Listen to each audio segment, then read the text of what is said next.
গুলো করলে রোজা ভাঙবে এবং সেগুলোর কাফারা হিসেবে কি দিতে হবে? পান, আহার, স্ত্রী সহবাস অথবা হস্তমৈথুন, ইচ্ছাকৃত বীর্যপাত, এই বিষয়গুলো সাধারণত রোজা ভঙ্গকারী হয়। ইচ্ছাকৃত যদি রমজান মাসে মানুষ রোজা ভেঙে ফেলে, রেখেছে ভেঙে ফেলেছে, তাহলে সেক্ষেত্রে স্ত্রী সহবাস করে ফেলেছে, খেয়ে ফেলেছে, পানাহার করেছে কিংবা হস্তমৈথুন করে ফেলেছে, তাহলে ওই রোজার জন্য ফুকাহে আহনাফের ফতোয়া অনুযায়ী একটা রোজা কাজা যেহেতু ভেঙে ফেলেছে, আর 60টা রোজা টানা কাফারা রাখতে হবে, মোট 61টা। এই টানা নির্বিচ্ছিন্ন রাখতে হবে, মাঝখানে যদি গ্যাপ দেয় আবার শুরু থেকে রাখতে হবে। আর অন্য ওলামা ইকরাম, হাম্বলি মাযহাব ওলামা ইকরাম, তাদের দৃষ্টিভঙ্গি হলো শুধু স্ত্রী সহবাস বা যৌনতার সংশ্লিষ্ট কারণে যদি রোজা ভাঙে তাহলে কাফারা, আর না হলে শুধু কাজা। তবে একটা হাদিস আছে, নবী সাল্লাল্লাহু আলাইহি ওয়াসাল্লাম বলেছেন, কেউ যদি রোজা রাখার পর ভেঙে ফেলে, সারা বছর রোজা রাখলেও ও রমজানের ওই রোজার পরিপূর্ণ মর্যাদা এটা রিকভার করা সম্ভব না। দায় মুক্তি হবে, কাজা এবং কাফারের মাধ্যমে দায় মুক্তি হবে, মর্যাদা একটা হাসিল হবে না। রোজা মানেই তো নিয়ন্ত্রণ। গোটা পৃথিবীতে যত অন্যায় হয়, এই অন্যায়গুলো মৌলিকভাবে যে কয়েকটা কারণে হয়, তার ভিতরে দুটি কারণ হলো মেইন। একটা হলো মানুষের ক্ষুণ্ণ বৃত্তির জন্য, আর একটা যৌন বৃত্তির জন্য। একটা হলো মানুষের যৌন চাহিদা পূরণ করার জন্য, একটা হলো পেটের চাহিদা পূরণ করার জন্য মানুষ যত অন্যায় করে। এই জন্য রমজান এই দুইটাকে নিয়ন্ত্রণ করতে বলছে, পানাহার এবং যৌনতা। এগুলো যদি নিয়ন্ত্রণ করার ট্রেনিং নেয় মানুষ, তাহলে যেখানে সেখানে এগুলোর জন্য সে নিজের আদর্শ বিকিয়ে দিবে না। তো এই চেষ্টাটা আমাদের সর্বোচ্চ পর্যায়ে করা উচিত। এবং কাফারা দেওয়া 60টা রোজা সহজ বিষয় না, টানা রাখতে হয়, এটা অনেক কঠিন কাজ। এই জন্য রমজানের রোজা যাতে কোনো অবস্থাতে বিনা ওজরে না ভাঙা হয়। হ্যাঁ, কেউ অসুস্থ হয়ে গেছে, ভেঙে ফেলেছেন, তার কথা ভিন্ন। আমার একটি নবজাতক শিশু রয়েছে, আমি কি রোজা রেখে তাকে খাওয়াতে পারবো, বা রোজা না রাখলে কি সমস্যা হবে? রোজা রেখে বাচ্চাকে তো খাওয়াতে কোনো সমস্যা নেই, রোজা রেখে তো নিজে খেতে অসুবিধা, বাচ্চাকে খাওয়াতে কোনো অসুবিধা নেই। তবে কোনো মা যদি রোজা না রাখেন, বাচ্চাকে খাওয়াতে হবে সেজন্য, তো সেটা জায়েজ নেই। এতটুকু ঠুনকো অজুহাতে রোজা না রাখার সুযোগ নাই। বাচ্চাকে আপনি খাওয়াবেন, দুধের বাচ্চা যদি হয়, দুধের বাচ্চা দুধ একটু কম পাবে, তাতে বাচ্চা মারা যাবে না। প্রয়োজনে আপনি দিনের বেলা একটু বেশি ঘুমিয়ে থাকেন, বাচ্চা সহ লাইফস্টাইলটা চেঞ্জ করেন, রাতের বেলা একটু বেশি সময় জেগে থেকে কাজ করেন, যাদের দিনের বেলাতে রোজা রাখার কারণে দুধ কম আসে। বিভিন্নভাবে আমরা এটা রিকভার করতে পারি, বিকল্প খাবারের ব্যবস্থা করতে পারি। হ্যাঁ, কোনো রাস্তা যদি না থাকে, মরণাপন্ন হয়ে যায়, আল্লাহ না করুক, এরকম রিস্ক করলে তখন রোজা না রেখে অন্য সময় রোজা রাখার সুযোগ আছে।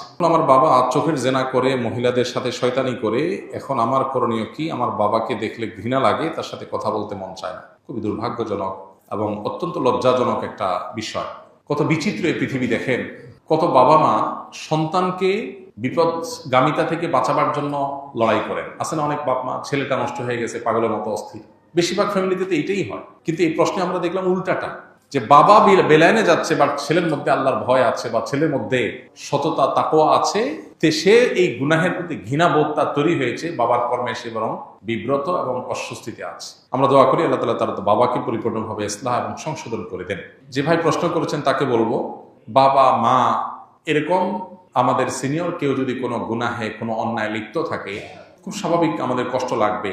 এই কষ্টের কোনো সীমা নাই, কিন্তু মনে রাখতে হবে দিন শেষে আমরা আল্লাহর গোলাম, আল্লাহর দেওয়ার সীমানা আমরা ক্রস করবো না।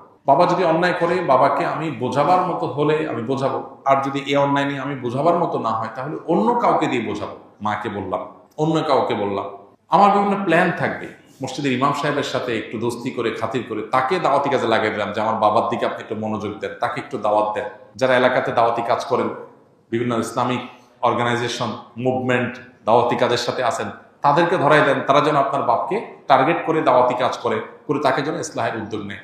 আপনি বিভিন্ন প্ল্যান করেন, আর সেই সাথে চোখের পানি ফেলেন। মনে রাখবেন, আবু হুরায়রা রাদিয়াল্লাহু তাআলা আনহুর চোখের পানি তার মায়ের হেদায়েতের কারণ হয়েছিল। যাই না আমরা নবীজির কাছে এসে বলছি, ইয়া রাসূলুল্লাহ একটু দোয়া করেন আমার মায়ের জন্য, আমার মা ইসলাম গ্রহণ করে নাই এখনো, আমাকে প্রচুর মারধর করে, আমি মুসলমান হয়েছি সেজন্য। নবী সাল্লাল্লাহু আলাইহি ওয়াসাল্লাম দোয়া করে দিয়েছেন, আল্লাহ আবু হুরায়রার মাকে তুমি হেদায়েত দাও। বাসা যায় দেখে মা ইসলাম গ্রহণ করার জন্য প্রস্তুত। এই জন্য দোয়ার প্রতি ইয়াকিন থাকতে হবে। নবী সাল্লাল্লাহু আলাইহি ওয়াসাল্লাম বলেছেন, আল্লাহর কাছে দোয়া করবা ইয়াকিন নিয়ে, যে আমার দোয়ায় কাজ হবে।